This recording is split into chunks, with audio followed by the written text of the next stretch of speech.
एक बार की बात है, उड़ीसा में पूज्य श्री मलुक वाले महाराज जी एक बार सुना रहे थे, उनसे सुनी थी कि उड़ीसा में जगन्नाथपुरी में लक्ष्मी जी भ्रमण कर रही थी, जगन्नाथ भगवान की पत्नी लक्ष्मी, और पूरी क्षेत्र में भ्रमण करते करते उन्होंने देखा कि मैं किस पर कृपा करूं। तो सबसे पहले लक्ष्मी जी गई अर्चकों के पास, जो जगन्नाथ जी को उठाते, सुलाते, खिलाते, नहलाते, भोजन प्रसाद कराते। बोले ये अर्चक हैं, पहले अर्चकों को देखें, इनके यहाँ किसी परिवार में अगर हमको कृपा करनी हो तो लक्ष्मी जी सब अर्चकों के घर में गई। देखा महाराज सूर्य उदय हो गया, ये तो अभी सो ही रहे हैं, ना आचार विचार शुद्ध, ना खान पान की शुद्धि। एक बात तो है बंधुओं, अत्यंत सामीप्य में दोष तो होता है। जब किसी वस्तु का बहुत सामीप्य मिल जाता है ना कभी उसकी वैल्यू समझ में नहीं आती हमको। ये हम अपने ऊपर भी कह रहे हैं, हम भी लाल जी के बहुत समीप रहते हैं ना, तो कभी कभी ऐसा होता है कि कहीं पर अव्यवस्था होती है, कहीं कथा में गए वहां थोड़ी सी अव्यवस्था है, लाल जी के अनुकूल नहीं है। जैसे कि लाल जी को देसी गैया का दूध ही आता है, जर्सी का नहीं आएगा, बाजार का नहीं आएगा। पर कई जगह ऐसे लोग हैं कथा कराने वाले, वो नहीं करते व्यवस्था, या व्यवस्था वहां कई बार होती भी नहीं। तो फिर लाल जी को हम कहते हैं, लाल जी अब यहां तो कछु दना जो है काय, आप बिना दूध के ही रहो। जबकि होना क्या चाहिए, चाहे जो हो जाए, चाहे 20 किलोमीटर दूर से आए, लाल जी के लिए दूध आना चाहिए, बिना दूध के नहीं रहते वो। लेकिन हम ठाकुर जी को ऐसे कह देते हैं, कोई बात नहीं ठाकुर जी, यहां दूध नहीं मिल रहा, 7 दिन बाद कहीं और जाएंगे, वहां तो दूध आएगा आपके लिए। अब ये अत्यंत सामीप्य, इसलिए हम ठाकुर जी से निवेदन कर रहे हैं कि आप काम चला लो।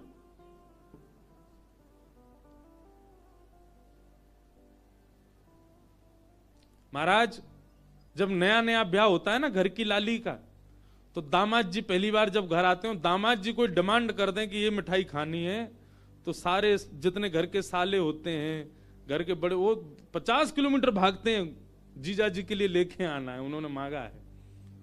और वही दामाद जी 10 साल बाद आके कुछ कहे, बोले अब जीजू रहने दो, क्या करोगे खाके।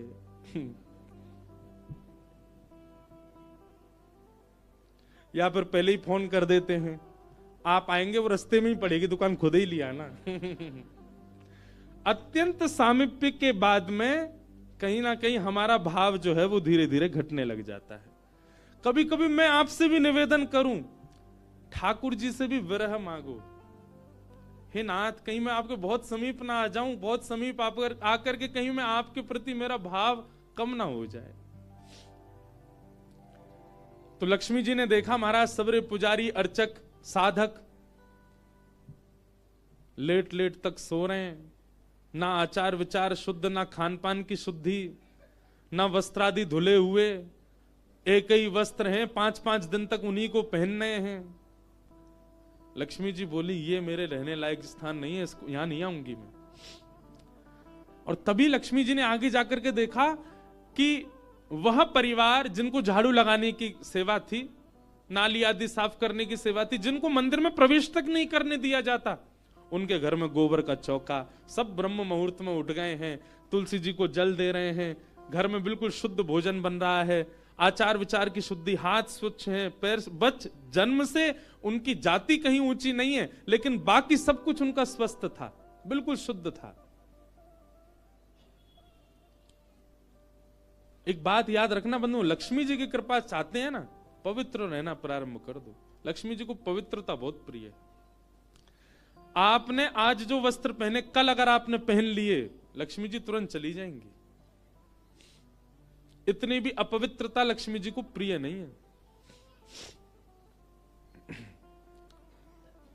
लक्ष्मी जी बोली ये अच्छी है, इसके यहां मैं जाऊंगी। लक्ष्मी जी प्रत्यक्ष प्रकट हो गई उनके घर में जाकर के। अब वे तो बेचारे छोटे मोटे लोग, बेचारे ज्यादा धनवान तो थे नहीं। उन्होंने जब देखा कि अत्यंत गहने पहन रखे हैं, ऐसी मधुर सुगंधी आ रही है, रूप देख करके नेत्रों के पलक नहीं झपके जा रहे, सबने दंडवत प्रणाम किया। बोले आपका परिचय? बोले हम जगन्नाथ जी की गृहिणी हैं, साक्षात लक्ष्मी।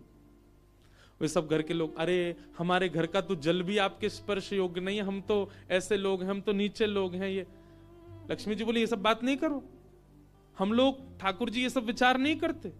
तुम्हारा आचरण देखो कितना शुद्ध, तुम्हारे व्यवहार कितना शुद्ध, तुम्हारी बुद्धि कितनी शुद्ध है। और सुनो, चौकी लगाओ, जो भी घर में बना है प्रत्यक्ष थाल में पधराओ, हम तुम्हारे यहां प्रसाद पा करके जाएंगे। पूरा घर भाव विवल हो गया, सबके नेत्रों में आंसू, साक्षात लक्ष्मी जी आई हैं, सबने पवाया। लक्ष्मी जी प्रेम से प्रसाद पा रही थी, तभी जगन्नाथ जी के बगल में ही विराजती हैं सुभद्रा जी, सुभद्रा जी के बगल में विराजते हैं श्री बलराम जी। बलराम जी भ्रमण कर रहे थे पुरी में, भ्रमण करते करते वो घर घरों में झांक के देख रहे थे क्या हो रहा है। जैसे ही उस घर में झांक के देखा तो श्री लक्ष्मी जी प्रसाद पा रहे हैं। बलराम जी बोले राम राम राम राम राम राम, ये झाड़ू पोंछा बर्तन करने वाले लोग, इनके यहां पर चले जाओ, इन पे कृपा करो। पर भैया इनके यहां तो भक्ष भक्ष भी बनता होगा, मांस भी बनता होगा, और ये लक्ष्मी जी यहां बैठ करके प्रसाद पा रही, हमारी घर की बेटी, हमारी घर की बहू, बिल्कुल आचार विचार की शुद्धि नहीं रखी। नाक फूल गई। परिवार में 2-3 लोग ऐसे होते हैं उनकी नाक बहुत जल्दी फूल जाती है। पहले तो जेठ जी, दूसरी ननद जी, तीसरे फूफा जी हैं? इनकी नाक बहुत जल्दी फूल जाती है। ये हम यहां पे अगर कोई बैठे हो, जेठ जी, ननद जी, फूफा जी, बुरा नहीं मानना, आपके भी जेठ ननद फूफा होंगे, उनकी भी देखना नाक फूली रहती। बलराम जी की नाक फूल गई महाराज, आकर के कुछ बोले तो नहीं, मंदिर में आके बैठ गए। जगन्नाथपुरी में जो भात बनता है ना, इसीलिए जगन्नाथपुरी में एकादशी नियम नहीं है। क्यों? क्योंकि वहां जो भात निर्मित होता है, ऐसा मान्यता है कि वो लक्ष्मी स्वयं अपने हाथ से बनाती। जगन्नाथपुरी के रसोई घर में जितने भी हमारे अर्चक लगते हैं, प्रसाद बनाने वाले, उन सबको मानसी भाव से ऐसी भावना रखनी पड़ती है कि हम जगन्नाथ जी की गृहिणी लक्ष्मी हैं, तभी वो भात निर्मित करके ठाकुर जी को पधरा सकते हैं, नहीं तो ठाकुर जी भोग नहीं लगाते। इसीलिए जगन्नाथपुरी में एकादशी का भाव नहीं। क्यों? एकादशी के दिन अन्न में पाप का निवास होता है, और लक्ष्मी जिस अन्न को छू दे उसमें पाप कैसे आ सकता है? इसलिए एकादशी के दिन तो स्कंद पुराण में कहते हैं आकंठ पाना चाहिए, मतलब जितना रोज पाते हो उससे दुगना पाना चाहिए एकादशी वाले दिन जगन्नाथपुरी में, क्योंकि लक्ष्मी जी ने बनाया है। तो लक्ष्मी जी प्रसाद बनाती हैं। जैसे ही भोग रखा गया जगन्नाथ जी के आगे, बलभद्र सुभद्रा जी तुरंत हाथ पांव धो के बैठ गए। बलराम जी अपने सिंहासन से ही नहीं उठे, नाक फुला के बैठे हैं। जगन्नाथ जी बोले भैया आ जाओ, भोग आए गए, हमें नहीं पाना, तुम लोग पाओ। क्यों, क्या हो गया? अब क्या बोले, अब तो सब आचार विचार सब खत्म हो चुका है। परमात्मा होते हुए भी हमारे यहां आचार विचार नहीं चल रहा है, तो फिर इंसान क्या आचार विचार का पालन करेगा? जगन्नाथ जी बोले भाई कोई बात पे बुरा मान गए जे, तो इनसे बात करें।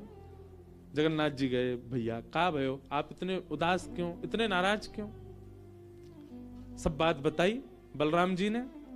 बोले लक्ष्मी जी आज सुबह सुबह एक ऐसे के घर में गई और वहां जाके प्रसाद पा रही थी, बिल्कुल विचार नहीं किया, कहां शुद्धता कहां अपवित्रता। हम तो इनके हाथ का बना भोजन नहीं करेंगे। अब जगन्नाथ जी बड़ी दुविधा में पड़ गए। यदि पाऊं तो भैया नाराज बैठे, भैया कहेंगे मैं नाराज हूं, इससे को कोई फर्क नहीं पड़ा है, फिर भी पा रहा है। और नहीं पाऊं तो लक्ष्मी जी टेढ़ी टेढ़ी देख रही हैं कि मैंने बनाया, ये पा क्यों नहीं रहे। जगन्नाथ जी बोले लक्ष्मी जी को तो मना लिया जाएगा बाद में, पर ये नहीं माने ना, ये तो शेषनाग हैं, इनको ज्यादा ही क्रोध आ गया तो जोर से सिर हिला देंगे, प्रलय और हो जाएगा। जगन्नाथ जी ने लक्ष्मी जी से कहा देखो भैया नहीं पा रहे तो हम भी नहीं पाएंगे। लक्ष्मी जी बोले कोई बात नहीं, एक दिन नहीं पाया, दूसरे दिन फिर लक्ष्मी जी ने बनाया, फिर नहीं पाया। तीसरे दिन फिर लक्ष्मी जी ने प्रसाद पधराया, फिर नहीं पाया। तो लक्ष्मी जी बोली, भाई कोई बात है तो हमसे बोलो सीधे, ये प्रसाद रोज छोड़ देना, ये कैसा तरीका है आपका नाराज होने का। कहीं बलराम जी बोलते हुए सुन लिए लक्ष्मी जी ने कि भाई इनके हाथ का बना हम नहीं पाएंगे। लक्ष्मी जी ने जाकर के जगन्नाथ जी से कहा, देखो संपूर्ण जगन्नाथपुरी में प्रसाद बनाने की सेवा हमारी, और आपके भैया कह रहे हैं कि हमारे हाथ का बना पाएंगे नहीं। जब हमारी सेवा लेनी नहीं तो फिर हम यहां क्यों रहें, इसलिए आप हमको आज्ञा दें। अब हम जहां हमारा सुख है हम वहां चले जाते हैं, हम चले जाते हैं श्री क्षेत्र से। जगन्नाथ प्रभु कुछ, अच्छा जगन्नाथ जी को भी लीला करनी है इसलिए वो कुछ नहीं बोले। अब कुछ नहीं बोले तो लक्ष्मी जी समझ गई, बोले मौन मतलब हां ही होता है। लक्ष्मी जी बोले ठीक है, आप लोग शयन करो, रात्रि का समय, बलभद्र सुभद्रा जगन्नाथ जी के कपाट बंद हो गए। लक्ष्मी जी बोली अब हम जा रही हैं, और मंदिर से श्री लक्ष्मी जी चली गई। प्रातः काल ब्रह्म मुहूर्त का समय हुआ। महाराज जगन्नाथ जी बलराम जी जैसे ही उठे तो क्या पाया, नीचे फर्श पे पड़े थे। कहां सोने के सिंहासन पर सोते थे, सोने के बिस्तर पर सोते थे, बढ़िया लत्ता पहन के रहते थे, गले में स्वर्ण की मालाएं, हाथ में स्वर्ण के कड़ूला, पाम में स्वर्ण के कड़ूला आदि सब पहन के सोते थे। लेकिन लक्ष्मी चली गई तो सब चला गया। सवेरे उठे तो फर्श पे पड़े थे। बलराम जी बोले लाला जी कहा है गो, हमारे सिंहासन वगैरह कहां चले गए। ठाकुर जी बोले लक्ष्मी जी चली गई ना, लक्ष्मी तो मतलब सब होता है। बलराम जी ने अपनी तिजोरी जाकर के खोली, सबरे वस्त्र चले गए, आभूषण चले गए, सब आयुध चले गए, फटे पुराने मैले कुचैले बिना धुले महीनों के सालों के वस्त्र पड़े थे। और यही होता है, लक्ष्मी जाती है तो यही रह जाता है। लेकिन बलराम जी भी अपनी पूरी उसमें थे, बोले कि हम भी कुछ नहीं कहेंगे, ठीक है जैसे हैं वैसे रह लेंगे, कोई लक्ष्मी जी के जाने से हम पे फर्क थोड़ी पड़ रहा है। चल लाला भोजन को समय है क्यों, प्रसाद पामे। ठाकुर जी बोले कैसे प्रसाद पाएंगे, प्रसाद तो लक्ष्मी बनाती है, लक्ष्मी चली गई, खुद ही बनाना पड़ेगा। बोले हाँ हाँ, तो हम पे कोई बनावी कमी, हम दोनों मिलके बनाएंगे। कृष्ण बलराम दोनों गए रसोई घर में, जाकर के देखा तो महाराज वहां से अन्न दाल चावल सब चले गए, क्यों सब लक्ष्मी से ही आते हैं। कहां तक कहें चूल्हा जलाने की लकड़ी भी नहीं बची, वो भी लक्ष्मी से ही आती है। लक्ष्मी गई और सारी श्री लेकर के चली गई अपने साथ। एक दिन दो दिन, अब तो दर्शनार्थी आने बंद हो गए, क्यों मंदिर की श्री भी चली गई। जगन्नाथ जी और बलराम जी चुपचाप बैठे हैं अपने सिंहासन पर, भूखे प्यासे बेचारे, आंख बाहर निकल आई। बलराम जी बोले लाला, बोले हाँ 2 दिन है गए लाला, भोजन ना एक कियो, और 2 दिन पहले गुस्सा में ना एक कियो, 4 दिन है गए, और कछु है भी ना, कहा करें। देखो इस बात को कोई ऐसे मत ले लेना, लोग सोचने वाले यूं भी लेते हैं, बताओ महाराज जी कुछ भी बोल रहे हैं, वो साक्षात ब्रह्म है। लक्ष्मी जाने से उन पर कोई प्रभाव पड़ेगा? लक्ष्मी जाने से कोई प्रभाव नहीं पड़ता ठाकुर जी पर ठाकुर जी बलराम जी को ये बताना चाह रहे हैं कि भाई किसी को हे दृष्टि से मत देखो, उसी के लिए पूरी लीला हो रही है। ठाकुर जी बोले दाऊ दादा एक काम है सके, बोले कहा, बोले समुद्र के किनारे स्वर्ग आश्रम है जहां पर लोगों की अंत्येष्टि होती है। बोले हाँ, मैंने एक बार देखा था वहां पे लोग कटोरा लिए बैठे रहते हैं और उनको कुछ ना कुछ मिल ही जाता है, आपकी आज्ञा हो तो वहीं चलें, कछु तो मिल जाएगा। लाला पूरी दुनिया कहा कहेगी बताओ कृष्ण बलराम कहा कर रहे हैं ये। बोले ऐसे थोड़ी जाएंगे, रूप बदल के चलेंगे, कछु तो मिलेगा, पेट तो नहीं भरेगा हमारा। लक्ष्मी जी तो आएंगी नहीं, नाराज होकर चली गई। बलराम जी बोले हाँ हाँ जान दे, ये बहू के बड़े नखरे हैं, चली गई तो काम का भूखे रहेंगे, चल लाला मेहनत करके उद्यम करके भिक्षा मांग के पालेंगे। और श्री कृष्ण बलराम दोनों छोटे से बालक का रूप धारण करके गए और स्वर्ग आश्रम के बाहर कटोरा लेके बैठ गए, कोई कुछ तो दे जाएगा। ठाकुर जी और बलराम जी अपनी झोली फैला के जय जगन्नाथ मैया तेरा भला हो, कुछ दो। और कोई कुछ नहीं दे। एक ने तो डांट दिया, बोले हे छोटे बालकों क्या करते हो, विद्यालय जाया करो, पढ़ाई लिखाई किया करो, क्या बचपन में आके बैठ गए हो यहाँ पे। बलराम जी बोले लाला ही तो बहुत डांट रही है। ठाकुर जी मनी मन कहें और कर लो अपमान लक्ष्मी जी का। इतने में ही एक महात्मा आए, उन पर धन तो था नहीं, लोग वो खाते हैं ना मूढ़ी, भेलपूरी, झाल मूढ़ी बोलते हैं उसको, फूले फूले से होते हैं, क्या बोलते हैं उसको, मूढ़ी बोलते हैं ना, समझ गए ना सब। गंगा जी के किनारे भी लोग खाते हैं, उसमें नमकीन नमकीन मिला के बढ़िया। तो उनके पास में बस मूढ़ी थी, महात्मा जी के पास में भेल थी, भेल तो लाई भी बोलते हैं उसको, लाई। ठाकुर जी ऐसे झोली फैला के बैठे, बलराम जी भी। तो महात्मा जी ने क्या किया, ऐसे करके लो बच्चों, लो पालो, पेट भर लो। बलराम जी बोले लाला एक समय को भोजन तो मिल ही गए। ठाकुर जी बलराम जी दोनों खुश हुए। लक्ष्मी जी ने दूर से देखा, ए पवन देव जोर से बहना प्रारंभ करो। ऐसी जोर की हवा चली महाराज, सबरी मूढ़ी उड़ गई। बलराम जी और ठाकुर जी पीछे पीछे भागे, मूढ़ी सबरी उड़ गई।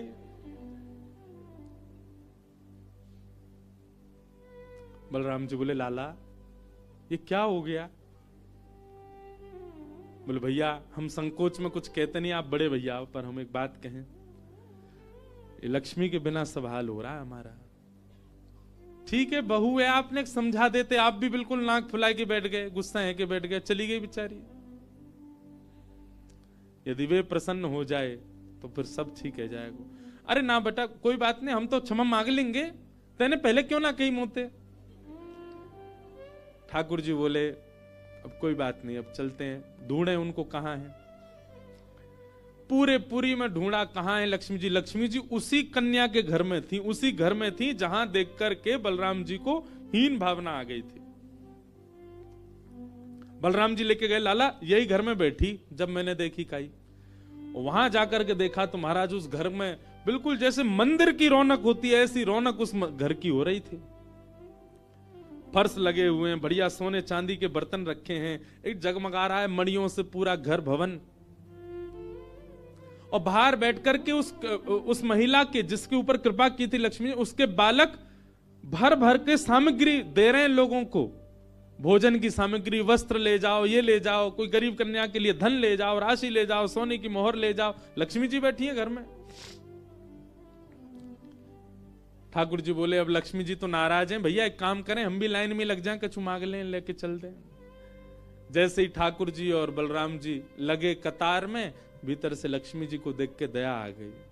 मेरे प्राणनाथ, ये चाहे तो सर्वसमर्थ हैं, परंतु बलराम जी को बताने के लिए पूरी लीला कर रहे हैं। लक्ष्मी जी तुरंत बाहर आई और दोनों को इशारा किया, आप लोग इधर आओ। बलराम जी बोले देख बहू तू नाराज मत हो, हम ते गलती है गई, और वैसे गलती तेरी भी कम नहीं, तो को नहीं जानो चाहिए ऐसी जगह। लक्ष्मी जी बोली दाऊ दादा, ठाकुर जी के लिए सब अलाव है, हमारे लिए इतने बंधन। वे किसी भी भक्त पर कृपा करने जा सकते हैं, वहां पर जात पात नहीं देखी जाती, वहां पर यह नहीं देखा जाता कि भजने वाला कौन है, ब्राह्मण है, क्षत्रिय, वैश्य कौन है, सब पर वो अनुग्रह कर सकते हैं। तो फिर हमारे ऊपर इतनी रोक टोक क्यों? और किसी के जन्मगत व्यवहार से उसका पूरा जीवन नहीं आंकना चाहिए, उसके स्वभाव व्यवहार से देखना चाहिए कि वो है कैसा। कहां आप कहते हैं कि ब्राह्मण सर्वश्रेष्ठ, और वो देर देर तक सो के उठ रहे हैं, उनके यहां शुद्धि नहीं, वस्त्र 4-4 दिन तक पहन रहे हैं, एक महीना एक ही धोती में निकाल रहे हैं। आप कह रहे हैं कि वो श्रेष्ठ, और ये लोग जो इतनी पवित्रता का ध्यान रखते हैं, इन पर कृपा ना हो। हमारे अनुसार तो जो अपने कर्म से शुद्ध है वो शुद्ध है। बलराम जी और ठाकुर जी दोनों मान गए, जैसी आपकी इच्छा। बोले नहीं, आज के बाद हम आपसे एक नियम चाहते हैं। क्या? बोले श्री जगन्नाथपुरी में नियम कर दीजिए। बोले क्या? जिस महाप्रसाद को ब्राह्मण पाएगा उसी महाप्रसाद को शूद्र भी पाएगा, दोनों को समान फल मिलेगा। और यहां महाप्रसाद का ऐसा नियम रखा जाए कि अगर एक ही पत्तल में दोनों बैठ करके पालें तो दोनों को समान पुण्य प्राप्त होगा। महाप्रसाद पाते ही अन्य तीर्थों में तो बहुत साधन करने पड़ेंगे, पर पुरी में आकर के कोई एक तिनका भी यदि महाप्रसाद का पाले तो उसको सर्व साधनों का फल प्राप्त हो जाए। और किसी भी प्रकार से यह ना देखा जाए कि कौन किस वर्ण का है, वो स्वभाव से शुद्ध होना चाहिए। हम सबको हृदय लगावें। अगर ये सब आपको मंजूर हो तो मैं राजी हूं। राजी हुए और तब से श्री जगन्नाथपुरी में ये सब नियम नष्ट कर दिए गए। महाप्रभु जी सबके लिए सुलभ हो गए। कहां तक कहें, जब ठाकुर जी बीमार होते हैं ना, तो ठाकुर जी की सेवा ब्राह्मण नहीं करते, अन्य वर्गों की ही सेवा होती है श्री ठाकुर जी की। वे ही ठाकुर जी को अंतरंग भाव से सेवा करते हैं, उन्हीं से ही ठाकुर जी प्रसन्न होते हैं। तो व्यक्ति का व्यवहार, स्वभाव, उसकी विचारधारा वो उच्च होनी चाहिए। वो जन्म से कौन है इससे फर्क नहीं पड़ता। सनातनी परंपरा है, परंपरा का निर्वहन होना चाहिए, परंपरा का पालन होना चाहिए, परंतु हे दृष्टि के साथ ठाकुर जी नहीं रखते तो हम क्यों रखें। तो रैदास जी को ठाकुर जी प्राप्त हुए। रैदास जी उनकी सेवा करने लगे। उनकी सेवा से कुछ लोग परेशान हो गए। उन लोगों ने कहा कि भाई इसके तो बड़े भगत होने लगे, इसके यहां तो बड़ी भीड़ जाने